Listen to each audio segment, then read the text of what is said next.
उत्पाद। सैम के समूह के साथ चले जाने के बाद फार्मास्यूटिकल टावर के बाकी सदस्य भी अल्फ्रेड और एल्बर्ट को देखते हुए चले गए। अब कमरे में केवल पिता और पुत्र ही बचे थे। उन्हें होश में आने में काफी वक्त लग गया। पिताजी, उनका इससे क्या मतलब है? एल्बर्ट अभी भी भ्रमित था जब उसने ठीक हो चुकी हरी स्केल्ड छिपकली और जमीन पर पैर के मांस के पेस्ट को देखा। पाह! अल्फ्रेड ने अचानक कहीं से एल्बर्ट को थप्पड़ मार दिया। आपको किसी ऐसे व्यक्ति को क्यों उकसाना है जिसे आप अपमानित नहीं कर सकते? वह निराश भाव से कुर्सी पर वापस गिरते हुए अपने बेटे पर चिल्लाया। उसने बस छिपकली के ठीक हुए पैर को देखा। सैम ने उसे जो बताया उससे उसे एक बात स्पष्ट रूप से समझ में आ गई। वह जितना चाहे उतना अहंकारी हो सकता है, लेकिन वह उसे उकसा नहीं सकता। उसने जो देखा उसके अनुसार सैम के पास एक हल्का गुण है और वह उपचार मंत्रों में कुशल है, और उसका अपनी आध्यात्मिक ऊर्जा पर इतना नियंत्रण है कि वह पुनर्विकास भी कर सकता है।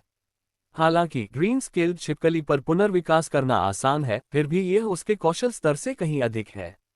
यदि उसने सैम को गोली मास्टर के रूप में उच्च सामाजिक स्थिति के साथ उकसाने की कोशिश की तो वह बस आएगा और एक प्रमाणित चिकित्सक बन जाएगा, और फिर अपनी कम उम्र और क्षमता के साथ वह कुछ ही समय में उच्च स्थिति में होगा। और इसके बिना भी वह ऐसा कर सकता है। अपनी बात मनवाने के लिए कुछ लोगों को बुलाओ।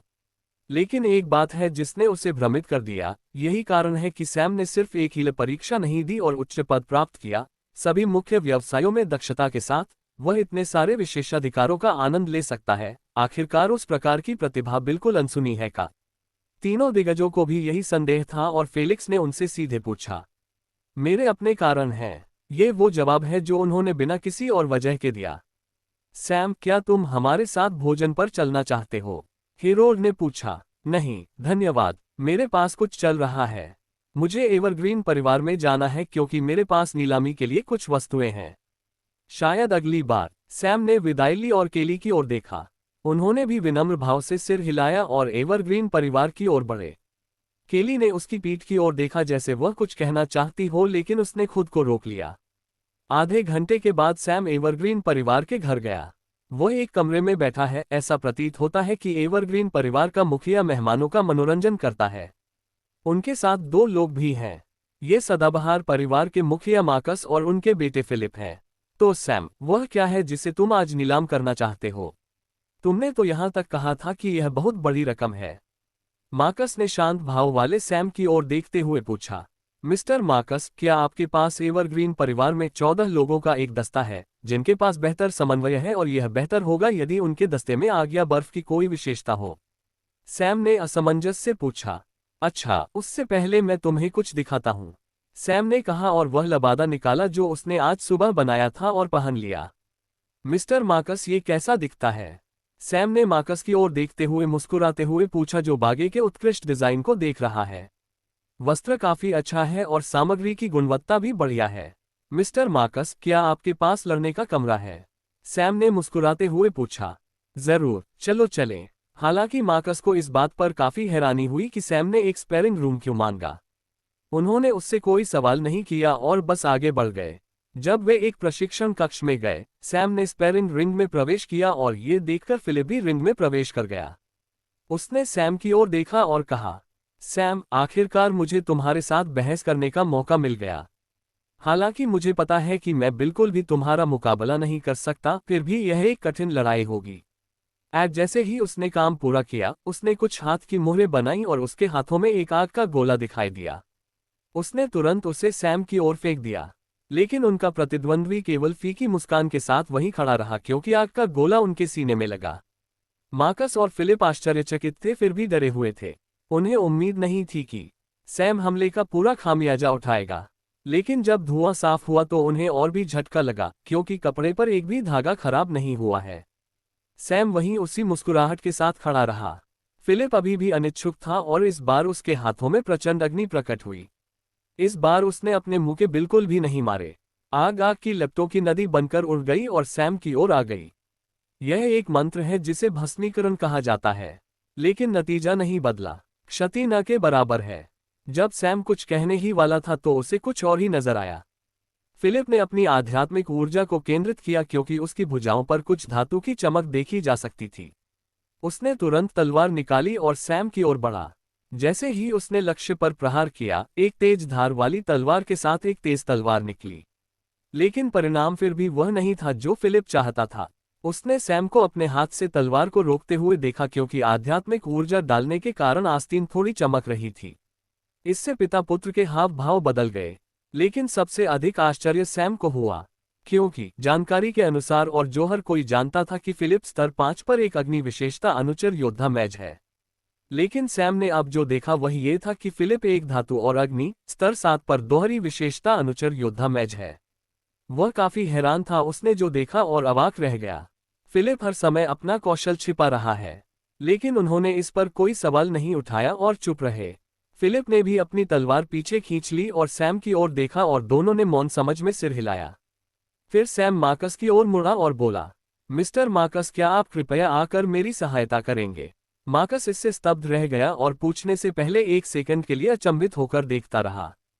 क्या आपको यकीन है? मैं आपके साथ झगड़ा नहीं करने जा रहा हूं। मैं सिर्फ ये चाहता हूं कि आप एक कदम उठाएं ताकि मैं अपने उत्पाद का प्रदर्शन कर सकूं।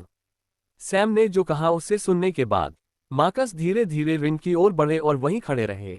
आप मुझ पर लगभग चौथे चरण के नौसिखिए के शक्ति स्तर से हमला कर सकते हैं, सैम ने रक्षात्मक स्थिति लेते हुए कहा। मार्कस थोड़ा झिझके और फिर हमलावर रुख अपनाया। एक बड़ी धधकती लौ सैम की ओर बढ़ी और उसे लगी। यह एक नौसिखिया श्रेणी का मंत्र है जिसे इन्फर्नो कहा जाता है।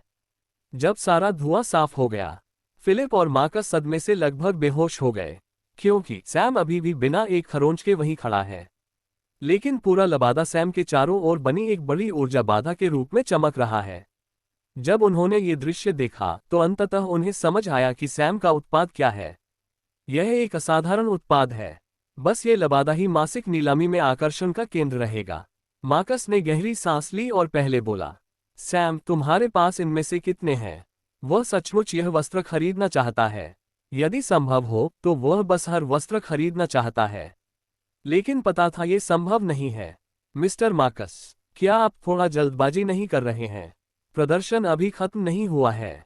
बोलने के बाद उसने एक पतली किताब निकाली और उसे मार्कस की ओर बढ़ाया और फिर कहा, कृपया इससे पढ़ें। फिलिप और मार्कस दोनों ने किताब ली और पन्ने पलटे। इसमें कुछ अच्छी तस्वीरें और गाउन के संबंध में कई विवरण हैं और यह सबसे प्रभावी कैसे हो सकता है।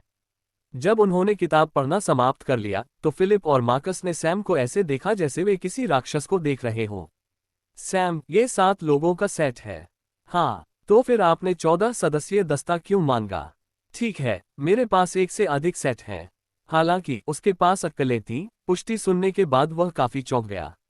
उन्होंने तुरंत 14 सदस्यीय टीम को प्रशिक्षण कक्ष में आने का आदेश दिया। अधिकतर वे अनुचर स्तर पर हैं और उनमें कुछ आग और बर्फ विशेषता वाले जादूगर हैं। सैम ने 14 वस्त्र लिए जिनमें से आधे लाल और आधे नीले हैं। फिर उसने 14 लोगों को लबादे के बारे में समझाया और फिर मार्कस की ओर मुड़ा। आधे घंटे बाद मार्कस मुस्कुराहट से भरा था और उसके चेहरे पर एक आकर्षक अभिव्यक्ति थी।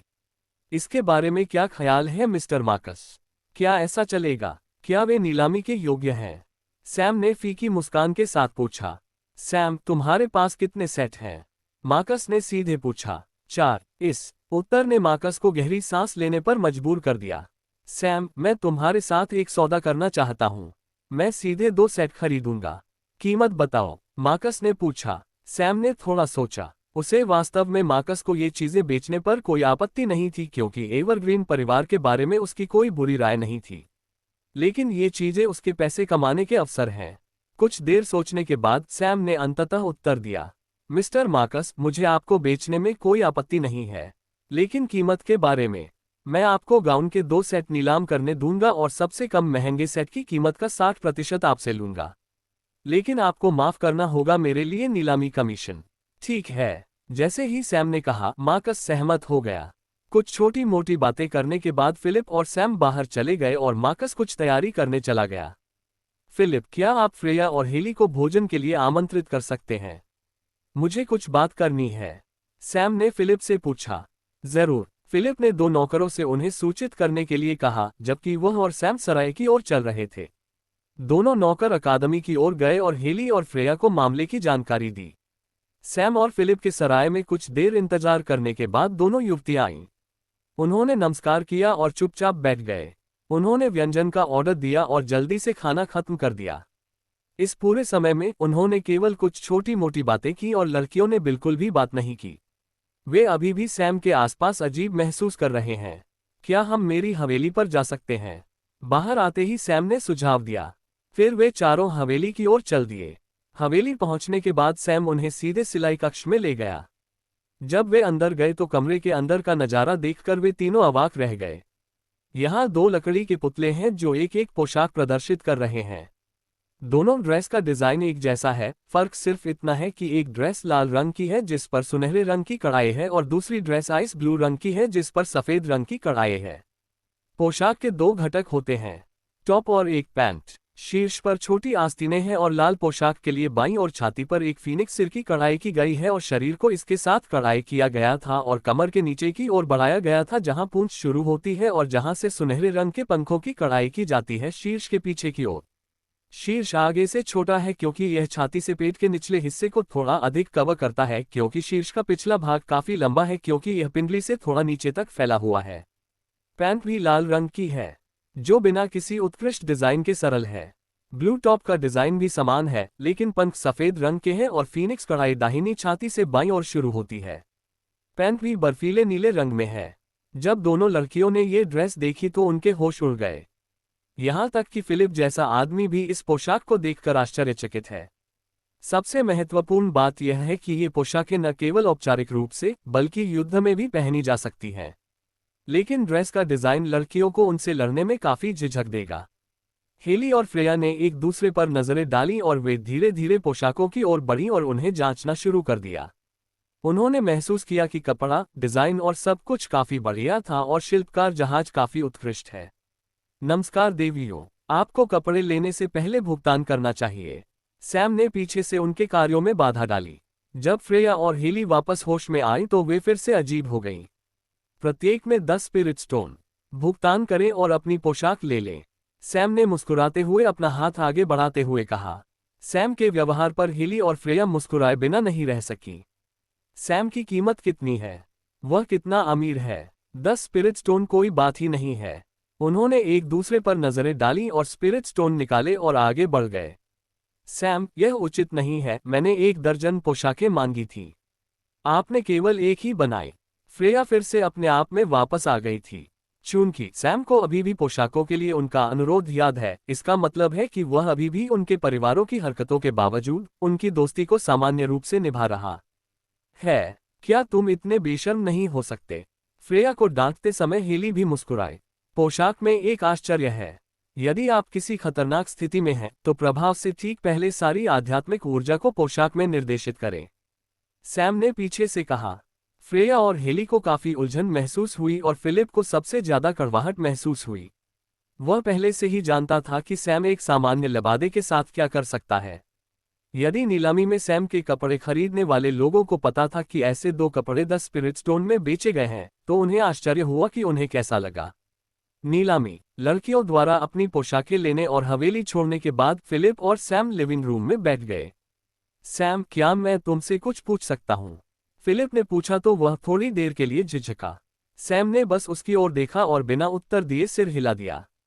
फिलिप ने गहरी सांस ली और कहा, मैं चाहता हूं कि आप मुझे कुछ सिखाएं। वो क्या हो सकता है? सैम एक पल के लिए आश्चर्यचकित हुआ और उसने मनोरंजक मुस्कान के साथ पूछा, मैं एक कारीगर बनना चाहता हूं। मैं एक बार आर्टिसन टावरहेड के साथ अपनी किस्मत आजमाना चाहता था, लेकिन आप आ गए। जिस चीज ने मुझे आकर्षित किया वह है आपके द्वारा उपयोग की जा रही विभिन्न तकनीकें। आप अलग अलग चीजें बना रहे हैं और आप ऐसी चीजें बना सकते हैं जो आपकी साधना रैंक की अनुमति से परे। मैं चाहता हूं कि आप मुझे सिखाएं कि एक कारीगर कैसे बने। फिलिप ने अपनी झिझक दूर करते हुए कहा, आप कारीगर क्यों बनना चाहते हैं? सैम ने फीकी मुस्कान के साथ फिलिप की ओर देखते हुए पूछा। वह वास्तव में जानता है कि कोई तो होगा जो उसकी तकनीकें चाहता है, लेकिन उसने वास्तव में यह नहीं सोचा था कि उसकी तकनीकों के बाद आने वाला पहला दोस्त पुनर्जन्म के बाद उसका बनाया हुआ पहला दोस्त है। हालांकि वे इतने करीब नहीं है, फिर भी उसके मन में फिलिप के बारे में कोई बुरी धारणा नहीं थी। लेकिन एक बात है जो उन्हें परेशान करती है, वह ये कि फिलिप उतना सरल नहीं है जितना वह खुद को दिखाता है। रहस्य का पर्दा जरूर है। फिलिप ने सैम से पूछे गए सवाल के बारे में गहराई से सोचा। वह समझ गया कि सैम को लगा कि उसके बारे में कुछ गड़बड़ है, लेकिन वह वास्तव में परेशान नहीं हुआ क्योंकि उसने खुद अपनी खेती की सील खोलकर सैम को ये बता दिया था। क्योंकि मुझे कुछ बनाना पसंद है। फिलिप अंततः एक उत्तर लेकर आया। अपने आप को स्पष्ट करें। आप कुछ बनाना चाहते हैं या कुछ बनाना चाहते हैं? सैम ने फिर पूछा। क्या अंतर है? फिलिप असमंजस में पड़ गया। क्या दोनों मामलों में यह एक जैसा नहीं है? उसने पूछते हुए मन ही मन सोचा। भले ही दोनों शब्दों का अर्थ एक ही है, वास्तविक जीवन में वे भिन्न हैं। वह अंतर भी सिकाडा विन की तरह बहुत पतला है, लेकिन एक निर्माता और एक निर्माता के बीच एक बड़ा अंतर बनाता है। यदि आप कुछ बनाना चाहते हैं तो आपको बस इतना ही चाहिए जानना एक प्रश्न का उत्तर है, कैसे?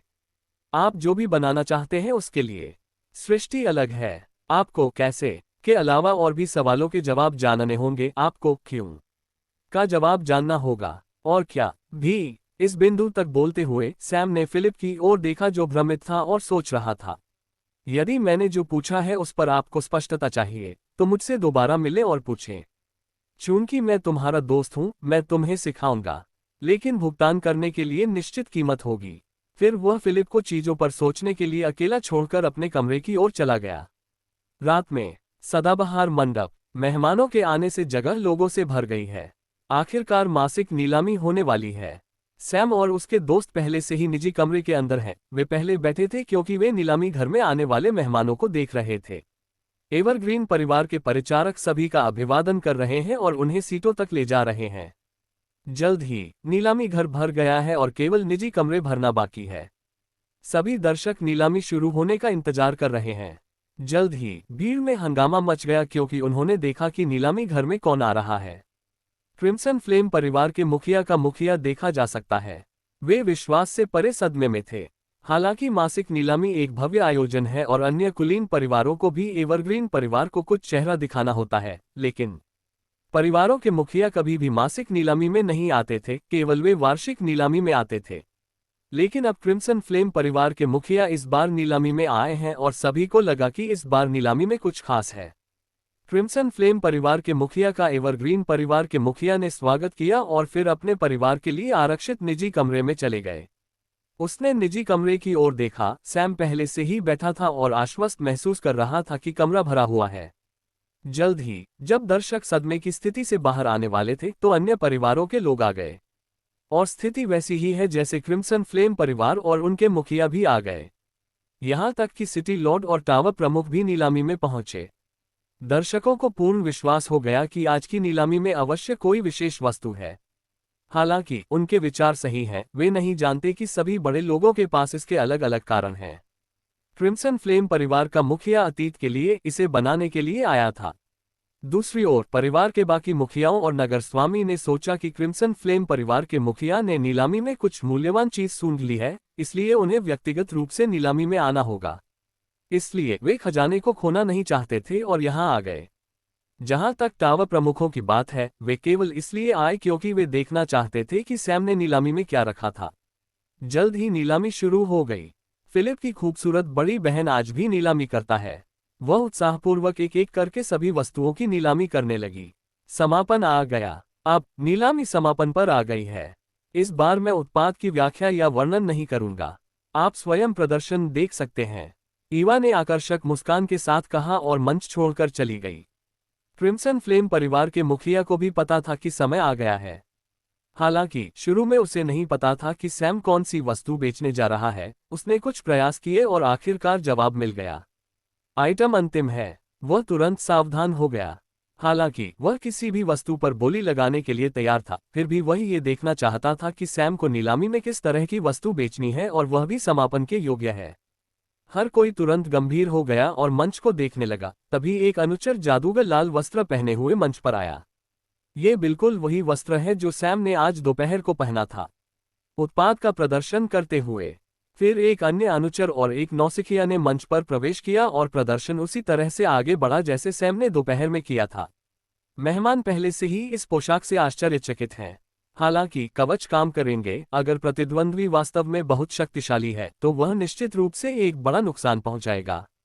इसलिए उन्हें उच्च गुणवत्ता वाले कवच बनाए रखने होंगे जो महंगे हैं लेकिन स्पष्ट रूप से अच्छे नहीं दिखते हैं और भारी भी दिख सकते हैं। लेकिन जब उन्होंने उत्तम वस्त्र देखा तो वे इसकी क्षमताओं से पूरी तरह रोमांचित हो गए। जैसे ही उन्हें लगा कि प्रदर्शन खत्म हो गया है, लगभग उसी पोशाक में 6 लोग मंच पर आ गए और इस बार उनके प्रतिद्वंद्वी के रूप में बीच मंच का एक नौसिखिया भी आ गया। इस बार भीड़ देखकर और भी हैरान हो गई। केवल 7 अनुचर हैं और प्रतिद्वंद्वी एक नौसिखिया है। वे संभवतः उससे निपट नहीं सकते, या ऐसा उन्होंने सोचा। जब नौसिखिया ने एक चाल चली तो 7 लोगों ने भी एक ही समय में अपनी चाल चली। उनमें से एक सीधे प्रतिद्वंद्वी के पास गया, जबकि शेष 6 लोगों ने घेर लिया और एक निश्चित स्थिति ले ली। अचानक उनके वस्त्र चमकने लगे और एक बाध्यकारी संरचना दिखाई दी, जिसने नौसिखिया की गतिविधियों को 1 सेकंड के लिए रोक दिया, जिसमें उसे शेष 7वें व्यक्ति से झटका लगा। फिर वे तुरंत एक कदम पीछे हट गए और जैसे ही नौसिखिया ने उन पर हमला किया, उन्होंने तुरंत एक और युद्ध संरचना ले ली। उनके वस्त्र फिर से धुंधले हो गए और फिर एक अवरोध हमले को रोकते हुए दिखाई दिया। यह एक शुद्ध रक्षात्मक संरचना है। अंत में उन्होंने दूसरी स्थिति ले ली और इस बार उनके वस्त्र अधिक चमकने लगे और जैसे ही 6 लोगों की ऊर्जा केंद्र व्यक्ति की ओर एकत्रित हुई, एक विशाल आग का गोला दिखाई दिया। आग का गोला तुरंत नौसिखिया की ओर चला गया और वह लगभग मंच से उतर गया। प्रदर्शन खत्म हो गया, लेकिन दर्शक पूरी तरह से स्तब्ध थे और अभी भी अचंभित थे। वे पहले 2 फॉर्मेशन को तो समझ गए, लेकिन तीसरे हमले को बिल्कुल भी नहीं समझ पाए। यहां तक कि परिवार के मुखिया और टावर प्रमुख जैसे बड़े लोग भी नहीं समझ पाए। बेशक वे कैसे समझ सकते थे? ये सैम के निरंतर शोध और प्रयोगों का परिणाम है। बागे का सेट उनके द्वारा बनाए गए विभिन्न शिलालेखों से भरा हुआ है। उन्होंने प्रयोग द्वारा संशोधित शिलालेखों का उपयोग किया और फिर उन्हें तात्कालिक संरचनाओं का निर्माण करने वाले दस्ते के सदस्यों की स्थिति के अनुसार ऊर्जा नोड्स के रूप में उपयोग किया। जहां तक तीसरे हमले की बात है, ये गठन और हमले के शिलालेख का संयोजन है। मूलतः उपभोज्य एवं स्थायी दोनों प्रकार के शिलालेख अंकित हैं, लेकिन हमले के शिलालेख लगभग सभी उपभोग्य हैं। इसलिए सैम ने रून्स के व्यवहार के बारे में अपनी समझ का उपयोग किया और अपने पास मौजूद गठन ज्ञान को संयोजित किया और आखिरी हमला बनाया, जो मध्य चरण के नौसिखिए को भी झटका दे सकता है। सभी 6 की ऊर्जा 7वें की ओर संघनित हो जाएगी, जहां यह अग्नि प्रकार की ऊर्जा में परिवर्तित हो जाएगी और एक आग का गोला बन जाएगी। सभी कुलीन परिवार के मुखिया और यहां तक कि शहर के स्वामी भी पूरी तरह से दृढ़ महसूस करते हैं। उन्हें ये वस्त्र प्राप्त करने चाहिए। यदि वे इन अनुचरों के एक बैच को विशेष रूप से प्रशिक्षित कर सकें तो उन्हें बहुत लाभ हो सकता है। हालांकि ऐसा लग रहा था कि शहर में नौसिखियों की संख्या काफी है। हर कोई जानता था कि शहर की लड़ाकू शक्ति या यहां तक कि रईस भी मुख्य रूप से अनुचरों पर निर्भर हैं। आखिर यह पिछड़ी जगह है, इसलिए वे इसे पाने के लिए काफी दृढ़ थे। ईवा मंच पर वापस आए और पुतलों पर 7 वस्त्रों का एक सेट बड़े करीने से प्रदर्शित किया गया। सैम ने आग और बर्फ प्रकार के 2 सेट बनाए, इसलिए एवरग्रीन परिवार प्रत्येक प्रकार पर एक सेट प्राप्त करने के लिए एक समझौते पर पहुंचा। तो अन्य 2 सेट प्रदर्शित किए जाएंगे। जैसे ही उन्होंने लबादे देखे, बस छीन लेना चाहते थे। उन्होंने देखा कि वस्त्रों के साथ एक नोटबुक भी प्रदर्शित थी और वे भ्रमित हो गए। तभी ईवा स्टेज पर आई। प्रिय मेहमानों, यह विशेष अतिथि द्वारा बनाया गया सेट है और इसे ठीक से उपयोग करने के निर्देशों से भरी नोटबुक प्रदान की जाती है। सेट की शुरुआती बोली 50,000 स्पिरिट स्टोन है।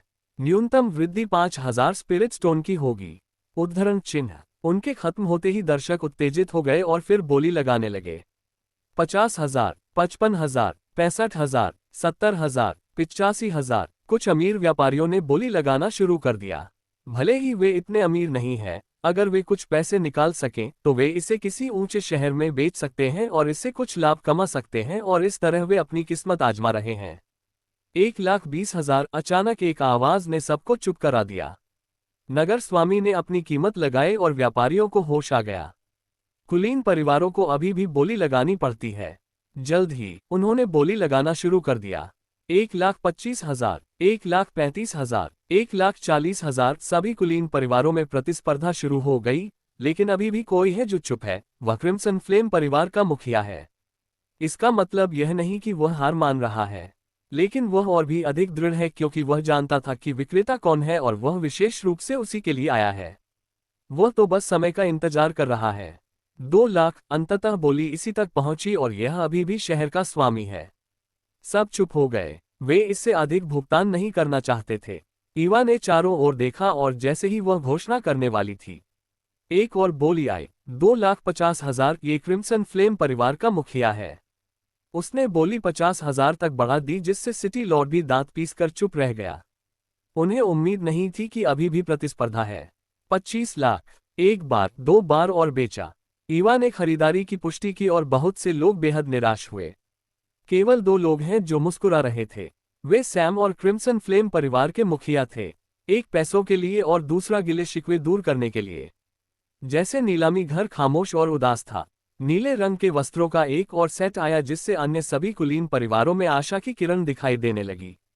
वे तुरंत सतर्क हो गए और बोली लगाने लगे। इस बार क्रिम्सन फ्लेम परिवार का मुखिया पूरी तरह से स्थिति से बाहर रहा और फिर वस्त्र की कीमत 2,50,000 तक पहुंच गई और इस बार शहर के स्वामी ने वास्तव में इसकी बोली लगाई क्योंकि उनके परिवार के पास कई बर्फ प्रकार के एकोलिट्स हैं।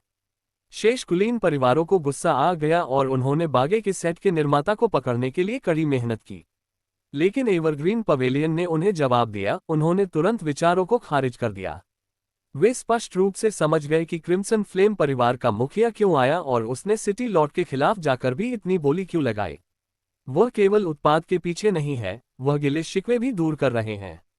वे इसे समझ गए क्योंकि वे सैम की यात्रा के बारे में स्पष्ट रूप से जानते थे।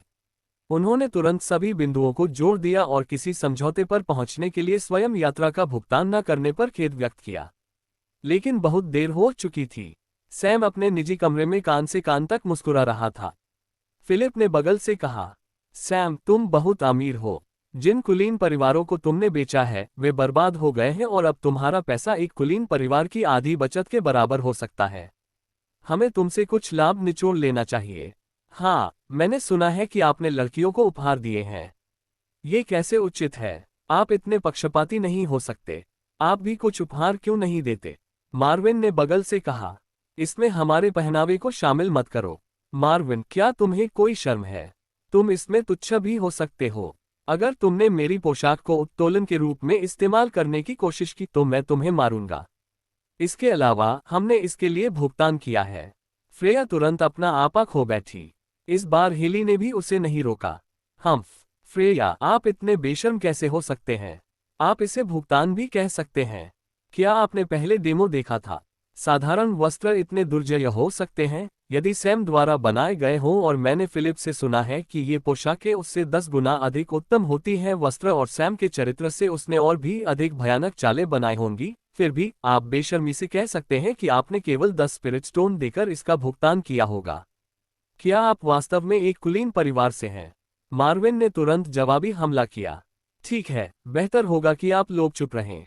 मैं आप लोगों को बाद में कुछ बेचने को भी दूंगा। परेशान मत होइए, सैम ने कहा क्योंकि उसने देखा कि स्थिति नियंत्रण से बाहर जा रही है क्योंकि वे बहस करने लगे हैं। उसे मार्विन और अन्य लोगों को कुछ न बेचने का लगभग पछतावा हो रहा है। उन्होंने उनके ईक्यू को लगभग अपने मानकों से आंका और भूल गए कि उनके विपरीत वे वास्तविक किशोर हैं। C43, जीवन का समय बहुत जल्दी है। सैम अपनी बड़ी रकम लेकर अपनी हवेली वापस चला गया। दोनों सेटों की नीलामी से 5 लाख स्पिरिट स्टोन में से उन्हें 4,75,000 स्पिरिट स्टोन मिले और बाकी नीलामी कमीशन था। इसके अलावा उन्हें अन्य 2 सेट एवरग्रीन परिवार को बेचने से 3,50,000 पत्थर मिले। जब उसे बड़ी मात्रा में स्पिरिट स्टोन प्राप्त हुए तो उसे इतनी खुशी हुई कि वह अपने चेहरे की मुस्कुराहट से छुटकारा नहीं पा सका। वह खुशी खुशी अपनी हवेली में चला गया और अपने बिस्तर पर शांति से सो गया। लेकिन फिलहाल सेट खरीदने वाले लोगों की नींद पूरी तरह से उड़ी हुई है। आखिरकार उन्होंने बस एक नई रचना देखी जो उनके विशिष्ट अनुचर अधीनस्थों की मदद करेगी और टीम की दक्षता बढ़ाएगी। तो वास्तव में उनकी नींद हराम है और उनके अधीनस्थों की भी। क्रिम्सन फ्लेम परिवार में परिवार का मुखिया और एक अन्य बुजुर्ग एक निजी कमरे में बैठे हैं। कमरे में कोई अन्य व्यक्ति नहीं है और वे वस्त्र सेट को देख रहे हैं जैसे वे कुछ सोच रहे थे। क्या आप निश्चित हैं आप नहीं चाहते कि मैं उस पर नजर डालूं? दूसरे बुजुर्ग ने गंभीर भाव से पूछा। वह क्रिम्सन फ्लेम परिवार के एक शिलालेख मास्टर हैं। भले ही वह नौसिखिया चरण में है, वह केवल रैंक एक शिलालेख मास्टर चरण में है।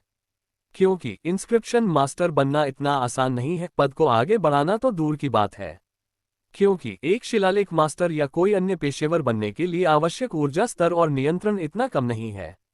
यही कारण है कि बहुत से लोगों को उनकी रैंक एक परीक्षा केवल अनुचर के अंतिम चरणों में ही मिलेगी। शिलालेख मास्टर स्पष्ट उत्साह और लालच के साथ वस्त्र को देख रहा है। वह वास्तव में देखना चाहता है कि कैसे एक युवा लड़के ने शिलालेखों का उपयोग करके एक वस्त्र को इतना शक्तिशाली बना दिया है। यही वजह है कि घर वापस आते ही वह परिवार के मुखिया से मिलने पहुंचे। यदि वह अध्ययन कर सके और निरीक्षण कर सके और यहाँ तक कि बेहतर ढंग से वस्त्र की नकल भी कर सके, तो वह अपने कौशल में सुधार कर सकता है और साथ ही बहुत सारा पैसा भी कमा सकता है। हालांकि परिवार का मुखिया अपने सामने शिलालेख स्वामी के विचारों से पूरी तरह अनभिज्ञ है। उनके हाथ में उनकी बेटी फ्रेया द्वारा दिया गया एक नोट था। उसके पूरे चेहरे पर एक उलझन भरी अभिव्यक्ति के साथ साथ झिझक भी लिखी हुई है। इसी बीच कहीं एक और शख्स है जो उनकी तरह झिझकने वाला नहीं है। सिटी लॉर्ड अभी सिटी लॉर्ड हवेली के एक निजी कमरे में अन्य 2 लोगों के साथ है, जिन्हें सैम आसानी से पहचान लेगा क्योंकि वे आज ही परिचित हुए थे। वे फाल्टर और फेलिक्स हैं। वे दोनों मेज के पार बैठ गए और दूसरी ओर नगर स्वामी उन्हें गंभीरता से देख रहा था और उसने फिर से पूछा, क्या आप दोनों आश्वस्त हैं कि यदि आप उनकी जांच करेंगे तो आप इसे दोहरा सकते हैं? उसने गंभीर भाव से पूछा, लेकिन उसकी आंखों में लालच छिप ही नहीं पाता। दोनों टावर प्रमुखों ने एक दूसरे की ओर देखा और फेलिक्स ने आत्मविश्वासपूर्ण भाव से कहा, हालांकि वह एक प्रतिभाशाली व्यक्ति हो सकता है, आखिरकार वह अनुभवहीन है। मुझे लगता है कि हम दोनों विनिर्माण प्रक्रिया के पीछे की अवधारणा को समझ सकते हैं, एक बार जब हम इसकी जांच करेंगे। ठीक है, फिर आप देख सकते हैं। नगर स्वामी सहमत हो गया और फिर उसने 7 वस्त्र, जो बर्फीले नीले रंग के थे, मेज पर रख दिए। फेलिक्स और फॉल्टर दोनों ने एक एक लिया और उनकी जांच करने लगे। उन्होंने कपड़े को छुआ और यह भी नहीं पता था कि यह कौन सी सामग्री थी, लेकिन उन्होंने विचार छोड़ दिया और एक भी कोने को छोड़े बिना पूरे वस्त्र पर शिलालेखों की खोज की। लेकिन उन्हें वह नहीं मिला, जिससे वे नाराज होकर भौहें सिकुड़ने लगे। कुछ देर तक जांच करने के बाद आखिरकार उन्हें कुछ अजीब लगा। लबादे में एक आंतरिक परत होती है। जब उन्होंने ये देखा तो वे तुरंत प्रसन्न हुए और अपनी आध्यात्मिक समझ से जांच करने की कोशिश की, लेकिन अवरुद्ध हो गए। मैं दूसरा तरीका आजमाऊंगा, फेलिक्स ने कहा और ध्यान से देखने के लिए आध्यात्मिक ऊर्जा को सीधे लबादे में डालने की कोशिश की। लेकिन इससे पहले कि वह कुछ देख पाता, शिलालेख सीधे सक्रिय हो गए और उसे एक पल के लिए असहाय महसूस हुआ। कैसा रहेगा कि हम सीधे अस्तर को काट दें? फाल्टर ने सुझाव दिया और उन दोनों ने सिटी लॉर्ड की ओर देखकर उसकी स्वीकृति मांगी। सिटी लॉर्ड को उनका सुझाव काफी नागवार गुजरा। आखिरकार ये सस्ता नहीं है। उसने थोड़ा विचार किया और फिर आखिरकार उसने फैसला कर लिया, आप जो चाहें वह कर सकते हैं, लेकिन सुनिश्चित करें कि आप उन्हें पुनः उत्पन्न कर सकते हैं। फेलिक्स ने सिर हिलाया और फिर अपने हाथ के झटके से एक हवा का झोंका आया और बागे के अंदर की परत को काट दिया। जैसे ही तीनों खुशियां मनाने वाले थे, एक पूरी तरह से अप्रत्याशित घटना घटी। आंसुओं से धधकती लपटें निकलने लगीं और उन्होंने तुरंत ही वस्त्र को जलाना शुरू कर दिया। इससे पहले कि वे प्रतिक्रिया कर पाते, बचा हुआ सारा वस्त्र एक चिथड़े का टुकड़ा था और शेष राख में बदल गया। जैसा उन्होंने देखा, उनके पास प्रतिक्रिया देने का समय भी नहीं था। वे तीनों स्तब्ध होकर देखते रहे, न जाने क्या हुआ। फेलिक्स सबसे पहले होश में आया और उसने अपने कहे अनुसार कूड़ा उठा लिया। ये लड़का निश्चित रूप से धूर्त है। उसने एक जाल बिछाया है। यदि कोई भी इस प्रक्रिया में घुसने की कोशिश करता है, तो वे उत्पाद को पूरी तरह से खो देंगे। बोलते समय उनका चेहरा थोड़ा उदास था। तभी उसकी नज़र उस फटे कपड़े पर पड़ी और वह दंग रह गया।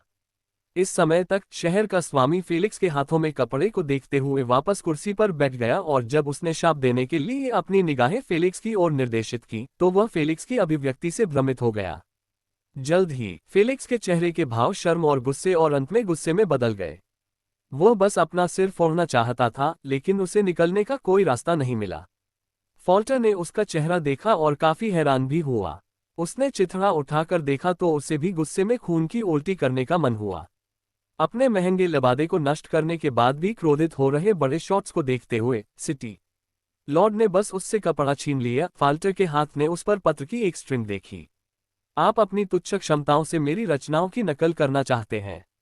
कोई भी कुत्ता विशेषज्ञ ऐसा नहीं कर सकता। आप इसे करने के लिए बहुत जल्दी हैं। जब उसने ये शब्द देखे तो वह भी लज्जित हुआ और क्रोधित हुआ।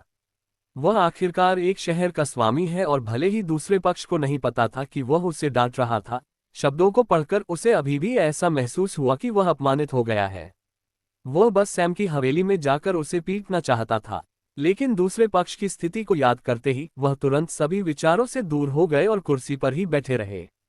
अब उसे ऐसा करने पर पछतावा हुआ क्योंकि उसने शेष 6 वस्त्रों को देखा, जिनके सेट के एक वस्त्र के खो जाने के कारण उनका मूल्य बहुत कम हो गया था। क्रिम्सन फ्लेम पारिवारिक हवेली में शिलालेख स्वामी गुस्से में निजी कक्ष से बाहर चला गया और गुस्से में वहां से चला गया।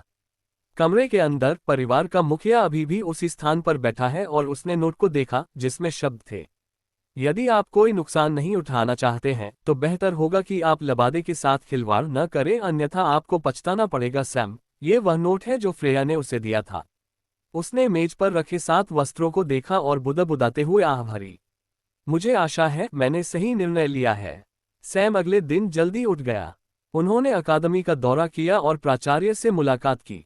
मैंने सुना है कि आपने कल की नीलामी में बड़ी कमाई की है, प्रिंसिपल ने सैम को देखते ही पूछा। सैम ने सीट लेते समय लापरवाही से उत्तर दिया। उसका जवाब सुनकर प्रिंसिपल ने गुस्से से दांत पीस लिए। यदि इस तथ्य के लिए नहीं कि वह अपनी छवि को एक बुजुर्ग के रूप में मान रहा था, तो वह वास्तव में सैम को शाप में डुबाना चाहता था। आप क्यों आए? प्रिंसिपल ने खुद को शांत कराया और पूछा। हम वास्तव में कब निकल रहे हैं और फाल्कन क्लिफ सिटी तक पहुंचने में हमें कितने दिन लगेंगे? सैम ने दूसरे पक्ष के भावों की परवाह किए बिना पूछा। हम 6 दिनों के समय में चले जाएंगे। मैं सभी छात्रों के चयन के लिए एक मूल्यांकन करने जा रहा हूं। कुल मिलाकर 10 स्थान हैं। हालांकि उन्हें चुनना मुश्किल होगा, मैं उन्हें चुनने की योजना लेकर आया हूं। ध्यान से, आपके लिए एक स्थान पहले से ही तय है और केवल 9 स्थान बचे हैं। टीम का चयन होने के बाद मैं आपको सूचित करूंगा। घोड़ा गाड़ी से यात्रा करने में 1 सप्ताह का समय लगेगा। यदि हम जानवरों पर यात्रा करते हैं तो हम इसे छोटा कर सकते हैं। आप क्या सोचते हैं? तुम्हारा इससे क्या मतलब है? सैम ने भौहें ऊपर उठाते हुए पूछा। मैंने सुना है कि आपके पास लेवल 2 के मध्य चरण में 2 जानवर हैं, प्रिंसिपल ने मुस्कुराते हुए कहा। इसलिए? सैम ने मूर्खता का अभिनय करते हुए पूछा। ये देख प्राचार्य चिढ़ गए और बोले, यदि आप परिवहन में मदद कर सकते हैं तो हम वहां पहले पहुंच सकते हैं। मुझे मदद क्यों करनी चाहिए? यह उनके 2 टूक अनुरोध का एकमात्र उत्तर है। आप भी हमारे साथ आ रहे हैं, हमें ले जाने में क्या हर्ज है? प्रिंसिपल थोड़ा गुस्से में बोले। ये लड़का, उससे एक छोटा सा एहसान पाना इतना कठिन क्यों है? उसने मन ही मन सोचा। बेशक इसमें कुछ भी गलत नहीं है, लेकिन वे मेरे हैं, मैं आप लोगों को मुफ्त यात्रा क्यों दूं? सैम ने प्रिंसिपल के गुस्से को नजरअंदाज करते हुए पूछा। मैं तुम्हें पहले से ही मुफ्त पास दे रहा हूं, क्या तुम हमें सवारी नहीं दे सकते? ऐसा क्यों है कि तुम ऐसा सहन नहीं कर सकते?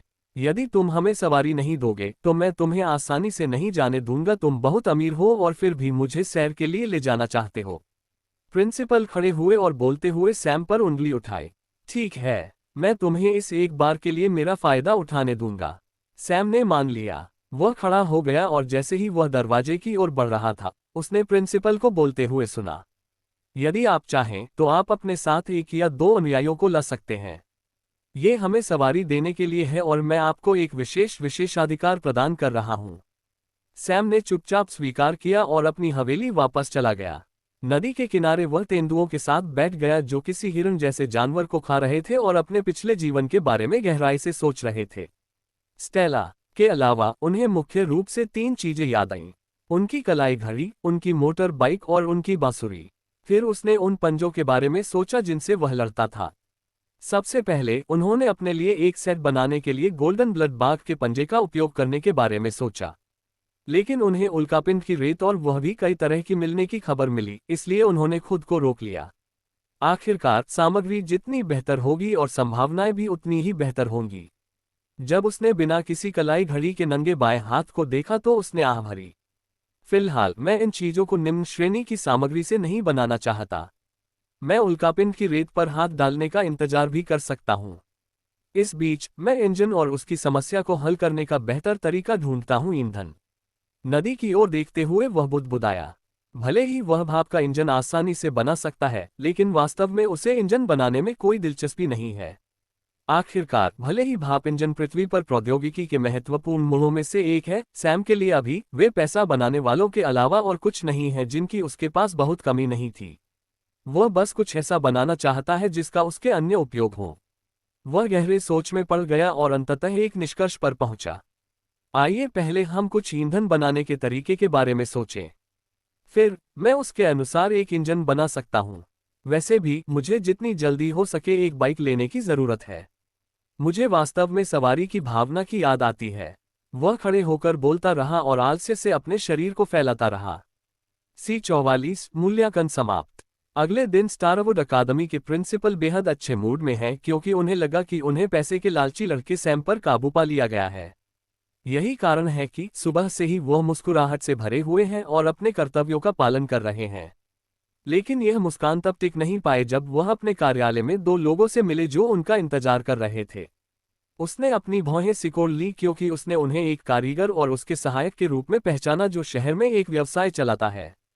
वह गाड़ियां बनाने में अच्छा है और कुलीन परिवारों और व्यापारियों की सभी गाड़ियां उसके द्वारा बनाई जाती हैं। जब प्रिंसिपल ने उसे देखा तो वह काफी हैरान हो गए। उन्होंने उन्हें कार्यालय में आमंत्रित किया और उनसे पूछा, आप मुझे क्यों मिलना चाहते हैं? सर, मैं यहाँ एक ऑर्डर के लिए भुगतान लेने आया हूँ। जो आदमी बॉस लग रहा था उसने धीमी आवाज में कहा। भुगतान? मुझे याद नहीं है कि मैंने आपके साथ कोई सौदा किया है और यहाँ तक कि अकादमी के पास भी कोई व्यवसाय नहीं है। क्या आप गलती से यहाँ हैं? प्रिंसिपल की बात और भी बढ़ती गई और वह भ्रमित हो गया। नहीं सर, आप इस पर गौर करेंगे तो समझ जाएंगे। उन्होंने प्रिंसिपल को एक पत्र देते हुए कहा जिसे उन्होंने लिया और पढ़ा। जैसे ही प्रिंसिपल ने सामग्री पढ़ी, वह तुरंत क्रोधित हो गए और किसी के चेहरे पर मुक्का मारना चाहा। लेकिन उसने खुद को शांत होने के लिए मजबूर किया और सामने बॉस की ओर देखकर पूछा, क्या ये कल हुआ था? जी श्रीमान, बॉस ने कहा। भले ही वह एक कारीगर है, वह महज एक रैंक एक है और उसकी कोई विशेष हैसियत नहीं है क्योंकि उसकी कुशलता कम थी। इसीलिए उन्होंने अपने ज्ञान का उपयोग हथियारों की जगह गाड़ियां बनाने में करना शुरू कर दिया। वह घबरा गया जब कल वह व्यक्ति उसकी दुकान पर आया और प्रिंसिपल की ओर से ऑर्डर दिया। लेकिन उसने तुरंत इन विचारों को खारिज कर दिया क्योंकि वह जानता था कि उस स्थिति के व्यक्ति को उससे निपटने के लिए प्रिंसिपल के खिलाफ जाने की जहमत उठाने की जरूरत नहीं है। इसलिए वह और अधिक आश्वस्त हो गया और बिल का भुगतान करने के लिए प्रिंसिपल की तलाश करने आया। लेकिन प्रिंसिपल के हाव भाव को देखकर उन्हें अपने फैसले पर संदेह होने लगा है।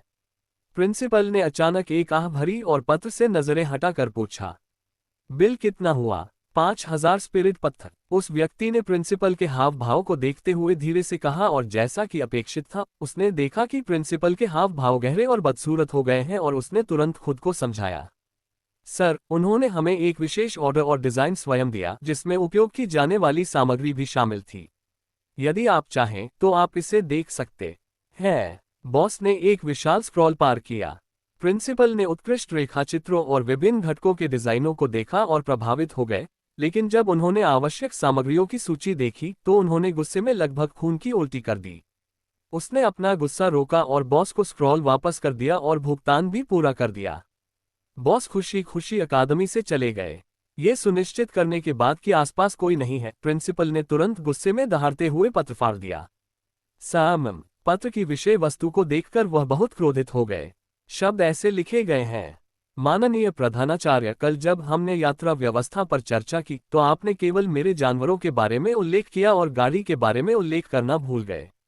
इसलिए एक विनम्र छात्र के रूप में मैंने इसे अपने ऊपर ले लिया और हमारी टीम के लिए विशेष रूप से बनाई गई गाड़ी का ऑर्डर दिया और मैं आपको भुगतान पूरा करने की याद दिलाने के लिए ये लिख रहा हूँ। आपको मुझे धन्यवाद देने की जरूरत नहीं है क्योंकि इन छोटे मोटे कामों में आपकी मदद करना मेरी जिम्मेदारी है, सैम। प्रिंसिपल ने तुरंत ही सैम के अपने खर्चे पर एक नई गाड़ी खरीदने के इरादे को समझ लिया। लेकिन वह सच्चाई उजागर करके मुंह नहीं मोड़ सकता और शर्मिंदा नहीं हो सकता, क्योंकि अगर उसने सच्चाई उजागर की तो उसे प्रिंसिपल के नाम का खुलेआम इस्तेमाल करने के लिए सैम के खिलाफ कार्रवाई करनी होगी, जो वह स्पष्ट रूप से करने में असमर्थ है। इसलिए वह मन ही मन केवल शाप ही दे सकता है।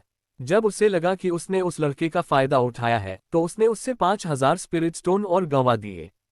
इस बीच नदी किनारे स्थित हवेली में सैम तैरकर नदी से बाहर आया और हवेली की ओर चलने लगा। उसके पीछे पीछे दो चीते भी उछल-कूद करते हुए चल रहे थे। भले ही वे अब बड़े हो गए हैं, लेकिन बच्चों की तरह खेल रहे हैं। सैम ने बिना किसी आध्यात्मिक ऊर्जा का उपयोग किए स्वयं को सामान्य रूप से सुखाया। उन्होंने जब भी संभव हो एक सामान्य इंसान की तरह रहने की पूरी कोशिश की और स्नान करना, सोना और यहाँ तक कि नियमित रूप से भोजन करना भी इसी कारण से है। नई पोशाक पहनने के बाद वह एक कमरे में गया जहाँ एक बड़ी मेज थी और उस पर एक पुस्तक रखी हुई थी। सैम ने आधे अधूरे डिजाइन को देखा और गहरे चिंतन में था। वह किनारे पर एक और छोटी मेज की ओर बढ़ा, जो सभी प्रकार की गणनाओं और लेखों से भरी हुई है। वह उन चीजों को डिजाइन करने का प्रयास कर रहा है जिन्हें वह भूल गया था। गणना एक कलाई घड़ी बनाने के लिए है और वह उन्हें स्क्रॉल पर डिजाइन कर रहा है। उसके बाद उसे मोटर चालित वाहन चलाने के लिए संसाधनों का उपयोग करने के तरीकों के बारे में सोचना होगा। वास्तव में वह आध्यात्मिक पत्थरों में आध्यात्मिक ऊर्जा को आवश्यक शाफ्ट शक्ति में परिवर्तित करने के लिए शिलालेखों से भरा एक इंजन बनाना चाहते थे। लेकिन उन्होंने इस विचार को तुरंत खारिज कर दिया क्योंकि इससे जटिल शिलालेखों और उन पर उच्च स्तरीय कौशल और प्रयोगों का उपयोग किया जाएगा, जो उनके साधना स्तर तक सीमित हैं। यही कारण है कि उन्होंने इस विचार को अस्वीकार कर दिया और दूसरा कारण यह है कि इस दुनिया में पेटेंट जैसी कोई चीज नहीं है और यदि किसी उच्च पदस्थ शिलालेख मास्टर के हाथ ये लग जाए तो यह उसके प्रयास को बर्बाद कर देगा क्योंकि वे आसानी से इसकी नकल कर सकते हैं। लेकिन अगर वह एक नए प्रकार के ईंधन और आधुनिक दुनिया के इंजन के समान और जटिल तंत्र वाले इंजन का उपयोग करता है और बहुत ही नाजुक घटकों के साथ कुछ बदलाव करता है, तो वह ये सुनिश्चित कर सकता है कि वे एक कामकाजी मॉडल का उत्पादन नहीं कर सकते, भले ही उन्हें मिल जाए तंत्र पर पकड़ है। और यही कारण है कि वह साधारण स्पिरिट स्टोन चालित इंजन का उपयोग नहीं करना चाहता है। लेकिन वह अभी भी इस बात पर विचार कर रहे हैं कि उन्हें किस प्रकार का ईंधन बनाना चाहिए और क्या वह अपने शुरुआती विचारों के साथ आगे बढ़ सकते हैं। इसके बाद उन्होंने डिजाइन को दोबारा देखा और घड़ी के बाकी घटकों का चित्र बनाना शुरू कर दिया। वह धीमा और स्थिर है क्योंकि उसने अपना खुद का मधुर समय लिया है, क्योंकि भले ही वह इसे तेजी से डिजाइन कर सकता है, लेकिन वह सामग्री की कमी के कारण घड़ी नहीं बना सकता है क्योंकि उसने अपने डिजाइन में विभिन्न उल्कापिंड को शामिल किया है। वह बस चित्रकारी करता रहा क्योंकि वह खुद को व्यस्त करने की कोशिश कर रहा था, क्योंकि हाल ही में सैम थोड़ा फूला हुआ महसूस कर रहा है और सहज नहीं हो पा रहा है। इसका कारण उनके भीतर उमड़ती आध्यात्मिक ऊर्जा है। वह अपने स्तर के अनुचर की सीमा पर है, लेकिन वह इसे आसानी से नहीं तोड़ सकता क्योंकि उसे अपने अनुबंध जानवरों के साथ ऊर्जा का आदान प्रदान करने की आवश्यकता है। यद्यपि बाद के चरणों में वह सीधे अपने वर्तमान स्तर पर खेती के स्तर को तोड़ सकता है, लेकिन वह ऐसा नहीं कर सकता क्योंकि खेती के बुनियादी स्तरों पर उसे जानवरों के साथ साथ बढ़ना होगा ताकि वह अधिकतम दक्षता प्राप्त कर सके। यही कारण है कि उन्होंने आध्यात्मिक ऊर्जा से संबंधित किसी भी चीज को पूरी तरह से छोड़ दिया और केवल अपने नए घटकों के डिजाइन पर ध्यान केंद्रित किया। ये लगातार चलता रहा और उन्होंने धरती के एक सामान्य इंजीनियर की तरह अपनी दिनचर्या बनाए रखी और धीरे धीरे अपने डिजाइनों पर काम किया। लेकिन उसके शहर का बाकी हिस्सा सैम की जिंदगी की तरह बिल्कुल भी उबाऊ नहीं है। प्रिंसिपल ने शहर में चयन प्रतियोगिता की घोषणा की और कुलीन परिवार उत्साहित हो गए क्योंकि उनकी अटकलें सही निकली।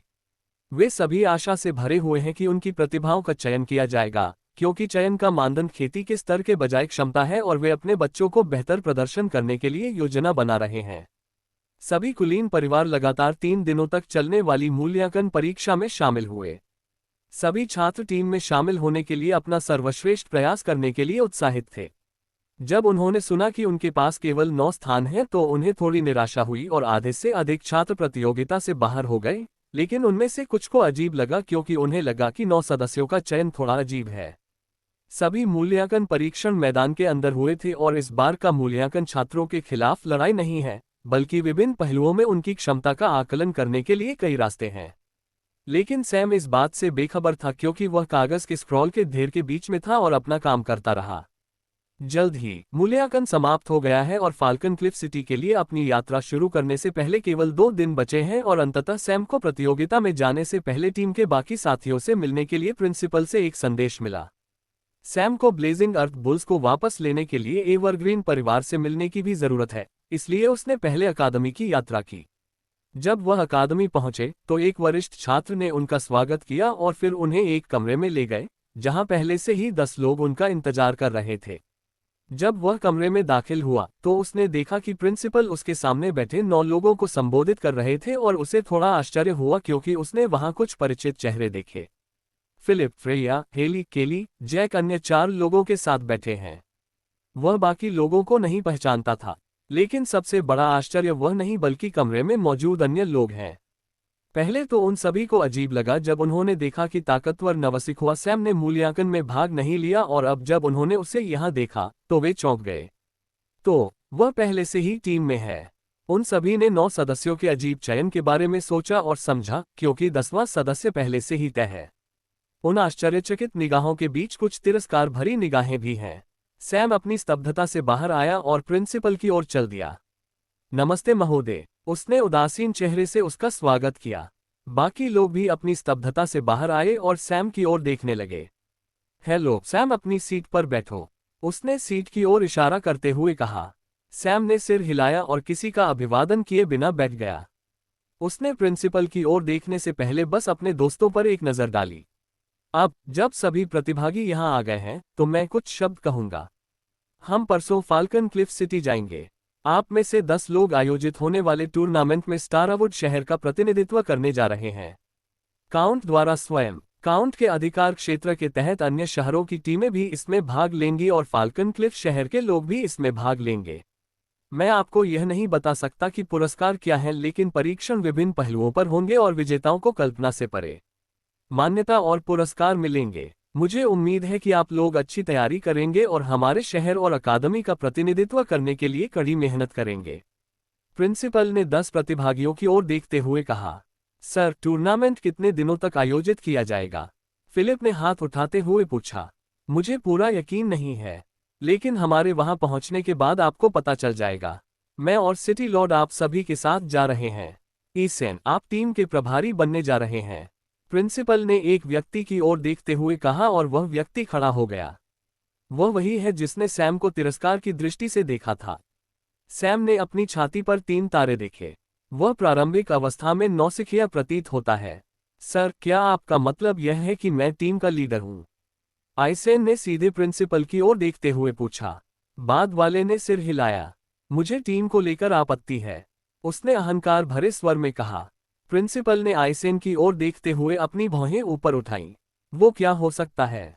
प्रिंसिपल ने धीमी आवाज में पूछा। मैं नहीं चाहता कि कोई ऐसा व्यक्ति हो जो अपने रुतबे का इस्तेमाल करके पिछले दरवाजे से टीम में आए।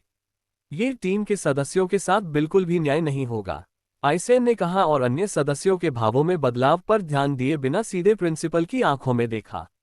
लेकिन सभी समझ गए कि वह सैम के बारे में बात कर रहा है और फिर सभी ने उसकी ओर देखा। वे देखना चाहते थे कि सैम इस पर क्या प्रतिक्रिया देगा, लेकिन वे केवल एक ठंडा, भावहीन और बिना किसी प्रतिक्रिया के उदासीन चेहरा देख सकते थे। फिर उन्होंने दूसरे व्यक्ति की प्रतिक्रिया सुनी। तो ईसेन, आपका मतलब इस अकादमी का प्रिंसिपल है? मैं एक ऐसा व्यक्ति हूं जो लोगों की स्थिति से प्रभावित होता है और उनकी क्षमता पर विचार किए बिना पिछला दरवाजा खोल देता है, प्रिंसिपल ने पूछा, क्योंकि उसकी आवाज थोड़ी ठंडी लग रही थी। जब ईसेन ने यह सुना तो वह एक पल के लिए अवाक रह गया। सचमुच उसने प्रिंसिपल की बात से सहमत न होने का साहस किया। वह इस बात से कैसे सहमत हो सकता है कि प्रिंसिपल नैतिकता विहीन व्यक्ति है? वह मौत को दावत देना होगा। भले ही उसे वास्तव में ऐसा महसूस हुआ हो, फिर भी वह ऐसा कहने की हिम्मत नहीं करेगा। नहीं सर, मेरा मतलब है कि किसी ने धमकी देने के लिए अपने रुतबे का इस्तेमाल किया होगा। उन्होंने घबराए हुए स्वर में शुरुआत की और प्रिंसिपल ने उन्हें बीच में ही रोक दिया। बस, मैं आपकी राय नहीं पूछने जा रहा हूं और न ही मुझे इसकी परवाह है। आप केवल खेती के स्तर के कारण टीम के नेता हैं। यह मत सोचिए कि टीम के सदस्यों के चयन में आपकी कोई भूमिका है सिर्फ इसलिए कि मैंने आपको पद दिया है। बेहतर होगा कि आप अपना मुंह बंद रखें। आप सभी लोग परसों सुबह मुझे अकादमी के गेट पर मिलें। C45 यात्रा का दिन। मीटिंग खत्म होने के बाद सैम अकादमी से बाहर चला गया और अपनी हवेली की ओर चलने लगा। लेकिन रास्ते में कुछ लोगों ने उसे रोक लिया और जो व्यक्ति सबसे आगे था वही ईसेन था। सैम ने कुछ नहीं बोला और बस आइसेन की ओर ठंडी निगाहों से देखा और भौहें ऊपर उठाईं, जैसे कि उससे उद्देश्य के बारे में सवाल कर रहा हो। किसी कारण से सैम की लापरवाही को देखकर ईसेन चिढ़ गया और अहंकारी स्वर में कहा, बेहतर होगा कि आप टीम से हट जाएं। उसने बस ऐसे बयान दिया जैसे कि वह अपने अधीनस्थ को आदेश दे रहा हो, क्योंकि उसने सैम से 2 इंच लंबे कद के साथ नीचे देखा। ईसेन के पीछे 2 लोग हैं और उनमें से एक टीम का हिस्सा है और दूसरा, जो कुछ ईसेन जैसा लग रहा था, उसने सैम की ओर एक चमकदार मुस्कान के साथ देखा। सैम ने कुछ भी जवाब नहीं दिया और पूरी तरह से चुप रहकर समूह में घूमता रहा। इंतजार। सैम। एक ही समय में 2 चीखें आईं और उनमें से एक का नाम ईसेन है और दूसरे का नाम जैक है, जो आश्चर्यजनक रूप से उनकी ओर दौड़ रहा है।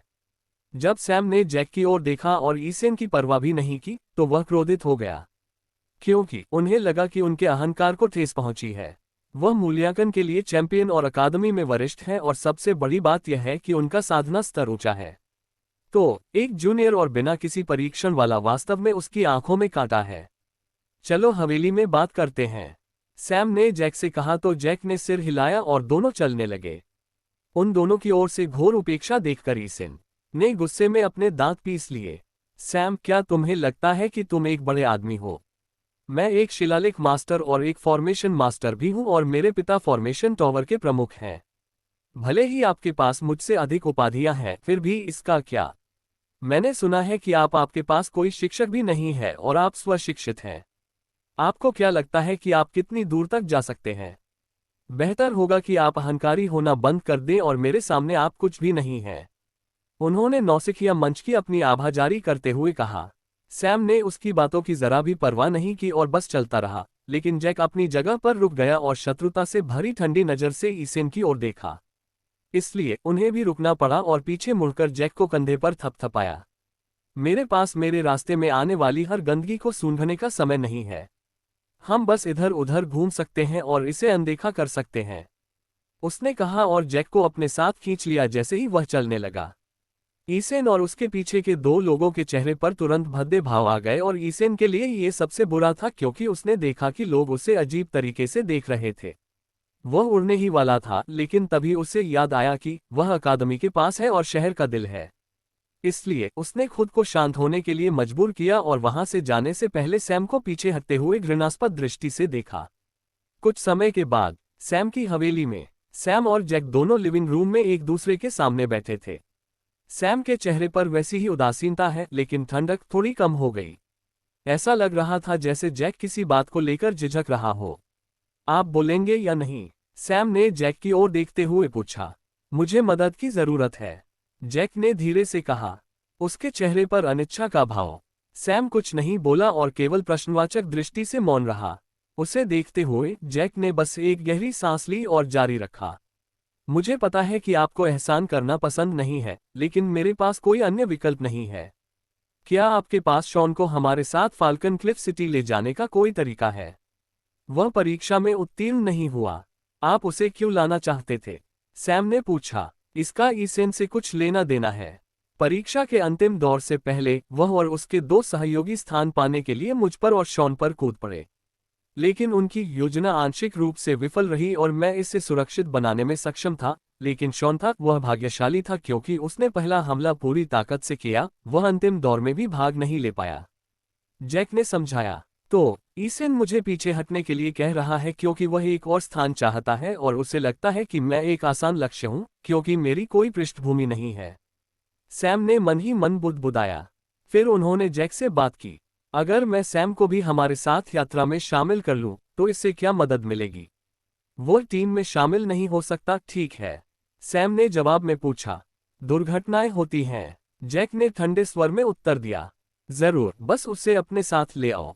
सैम मुस्कुराया और सहमत हो गया। जैक तुरंत निश्चिंत हो गया और धन्यवाद देने के बाद चला गया।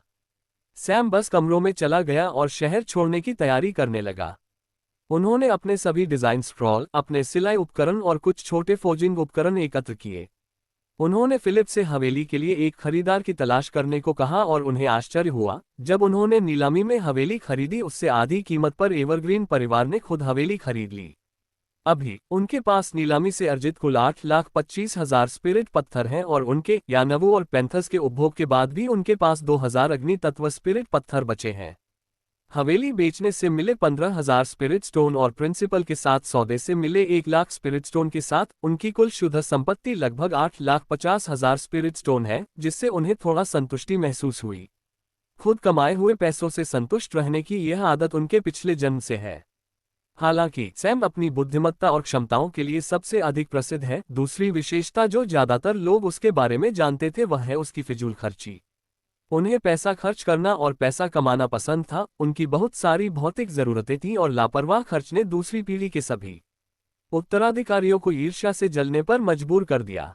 वह ठीक से नहीं जानता कि उसे यह आदत क्यों पड़ी, लेकिन वह जानता था कि इसका उसकी बचपन की गरीबी से कुछ लेना देना है। पुनर्जन्म के बाद भी सैम के मन में अभी भी वही भौतिकवादी प्रेम है और इससे छुटकारा पाने का उसके मन में कोई विचार नहीं था। आखिरकार प्रस्थान का दिन आ गया और सैम सुबह सुबह हवेली से निकल गया और अकादमी गेट की ओर चलने लगा। जब वह पहुंचा तो वहां पहले से ही कुछ लोग इंतजार कर रहे थे। शीर्ष श्रेणी की स्टारवुड और कुछ अन्य रैंक एक धातुओं से बनी बड़ी गाड़ी है। गाड़ी पूरी तरह से काले रंग की है और यह ज्यादातर आधुनिक मशहूर हस्तियों के कारवां की तरह दिखती है और वास्तव में सैम ने इसे इस तरह से डिजाइन किया है। इसमें इंजन और ड्राइवर डिब्बे को छोड़कर वह सब कुछ है जो एक कारवां में होना चाहिए, जिससे उसे अधिक जगह मिलती है। कारवां के सामने दो धधकते हुए पृथ्वी बैल लगे हुए हैं, जैसे घोड़े होते हैं।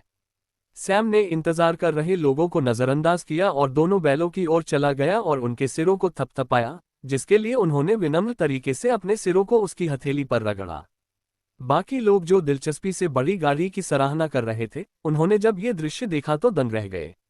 सैम के पास ये दोनों जानवर हैं, ये बात बहुत कम लोग जानते हैं, इसलिए जब दूसरे छात्रों ने ये देखा तो वे दंग रह गए। आखिरकार जानवरों को वश में करना कोई सामान्य या आसान काम नहीं है। सैम ने किसी बात की परवाह नहीं की और बस बैलों की जांच की। वे न केवल आकार में बल्कि अपने स्तर में भी बढ़े। इस शहर में आने से पहले वे लेवल 2 के मध्य चरण पर थे और अब वे लेवल 2 के अंतिम चरण में हैं। उन्हें आश्चर्य हुआ कि एवरग्रीन परिवार ने उनकी देखभाल कैसे की। सैम ने फिर अन्य छात्रों की ओर देखा जो बातें कर रहे थे। यहाँ 3 लोग हैं और उनमें से 2 वो लोग हैं जो टीम का हिस्सा हैं और दूसरा व्यक्ति उनका ही आदमी लग रहा था। अतिरिक्त व्यक्ति एक लड़का है जिसने स्टारवुड अकादमी की वर्दी पहनी थी। टीम के 2 सदस्य एक लड़का और एक लड़की हैं, जो केली, फ्रेया और हेली के अलावा चौथी और आखिरी लड़की है। आपस में फुसफुसाते हुए वे सैम को कुछ तिरछी नजरों से देख रहे हैं। देखते ही देखते लोग पहुंचने लगे। फिलिप, फ्रेया, हेली एक साथ आए और सैम का स्वागत किया और केली थोड़ी देर बाद पहुंची और उसने धीमी आवाज में उसका स्वागत किया और उनके साथ बातचीत करने लगी। बेशक सैम को छोड़कर वह अब भी थोड़ा डरी हुई है। कुछ क्षणों के बाद जैक शॉन के साथ आया। सैम, आपका बहुत बहुत धन्यवाद, शॉन प्रकट होते ही बोला। उनका चेहरा अभी भी थोड़ा पीला है, जो उनकी चोटों से उबरने का स्पष्ट संकेत है। सैम बिना कोई प्रतिक्रिया दिए बस मुस्कुरा दिया। इसके बारे में क्या है? फ्रेया ने फ्रेया से सीधे पूछा, जबकि उनके समूह के बाकी सदस्य थोड़े उत्सुक हो रहे थे। आखिरकार प्रवेश परीक्षा में शीर्ष रैंक पाने वालों में से एक, शॉन उनसे कुछ हद तक परिचित है और वे जानते थे कि प्रवेश परीक्षा में सैम के साथ उसकी कुछ साझेदारी थी। पहले तो वे आश्चर्यचकित थे कि शॉन टीम में जगह नहीं बना सका और अब उसका सीधे तौर पर सैम को धन्यवाद देना उन्हें उत्सुक बना रहा है। कुछ खास नहीं, सैम ने कहा कि मैं आप लोगों के साथ फाल्कन क्लिफ सिटी आ सकता हूं। हालांकि मुझे टूर्नामेंट में भाग लेने का मौका नहीं मिलेगा। मैं आप लोगों को खुश कर सकता हूं और अपने क्षितिज का विस्तार कर सकता हूं। शॉन ने अपनी खास मुस्कुराहट के साथ कहा। किसने कहा कि आप साथ टैग कर सकते हैं? क्या आपने मुझसे कभी अनुमति मांगी थी? अचानक पीछे से एक आवाज ने समूह का ध्यान आकर्षित करते हुए उसे रोका और उन्होंने ईसिन को उन 2 लोगों के साथ देखा जिन्होंने कल सैम को रोका था। मैं टीम लीडर हूं। क्या आपने किसी को लाने के लिए मुझसे अनुमति मांगी थी? ईसिन ने अभिमानी दृष्टि से सीधे सैम की ओर चलते हुए पूछा। वह 18 साल का है और वह स्वाभाविक रूप से सैम से थोड़ा लंबा है, इसलिए वह उसे अपने कद और उसकी खेती से डराना चाहता था। लेकिन जवाब में उन्हें बस एक बेपरवाह अभिव्यक्ति मिली। किसी ने भी उनके बयान पर प्रतिक्रिया नहीं दी और ऐसा लग रहा था कि सैम के समूह में हर कोई जानबूझकर उसे नजरअंदाज कर रहा है और वे बस अपनी बातचीत को ऐसे आगे बढ़ा रहे हैं जैसे कि वह वहां था ही नहीं। स्थिति अचानक उसके लिए अजीब हो गई और उसका चेहरा शर्मिंदगी और गुस्से से लाल हो गया और जैसे ही वह अपना सिर फोड़ने वाला था। लगता है सब यही हैं। प्रिंसिपल की आवाज आए और प्रिंसिपल के साथ एक और व्यक्ति भी उनके पीछे चला गया, जिससे सभी आश्चर्यचकित रह गए और वह व्यक्ति कोई और नहीं बल्कि स्टारवुड शहर का सिटी लॉर्ड है। सभी लोग झुककर उनका स्वागत करने लगे। प्रणाम नगर स्वामी, प्रणाम नगर स्वामी, प्रणाम नगर स्वामी, प्रणाम नगर स्वामी। लेकिन एक अपवाद हमेशा होता है और वह ये है कि सैम ने उस पर दूसरी नजर भी नहीं डाली। उसने उनकी बिल्कुल भी परवाह नहीं की और बस गाड़ी के दरवाजे की ओर चला गया जो बीच में है और दरवाजा खोल दिया। ये देखकर सभी ने सोचा वह इसे नगर स्वामी के लिए खोलने जा रहा है। लेकिन वे इससे अधिक गलत नहीं हो सकते थे क्योंकि दरवाजा खोलने के बाद सैम सीधे अंदर चला गया, जिससे वे स्तब्ध रह गए। इससे पहले कि वे अपनी स्तब्धता से बाहर आ पाते, उन्होंने देखा कि सैम अपना सिर बाहर की ओर निकालकर कह रहा है, फिलिप, जैक, शॉन, महिलाएं बोर्ड पर आती हैं, आप भी किसका इंतजार कर रहे हैं? उसने ऐसे पूछा जैसे यहाँ कोई और लोग हैं ही नहीं। प्रिंसिपल ने सैम की ओर देखा और मन ही मन कोसा। सैम ने उसकी ओर देखा और उत्तेजक मुस्कान दी। आप एक मुफ्त यात्रा करना चाहते थे और क्या आपको लगता है कि मैं आपसे कुछ पैसे लेकर भी ठीक हो जाऊंगा? मैं तुम्हें शर्मिंदगी में दांत पीसकर धूल में मिला दूंगा। सैम ने अंदर जाते हुए सोचा। नगर स्वामी भी अजीब तरह से मौन खड़े थे। वह सैम के ठंडे व्यवहार को समझ गया। वह इसके लिए किसे दोषी ठहरा सकता है? टीम के बाकी साथी हैरान थे, उन्हें समझ नहीं आ रहा था कि क्या प्रतिक्रिया दें। तभी अचानक एक आवाज ने उनके विचारों को बाधित कर दिया। सैम, तुम मूर्ख हो। तुम्हारी हिम्मत कैसे हुई शहर के स्वामी और प्रिंसिपल का अनादर करने की? तुरंत नीचे उतरो और माफी मांगो। गाड़ी के दरवाजे की ओर बढ़ते हुए ईसेन गुस्से में दहाड़ने लगा।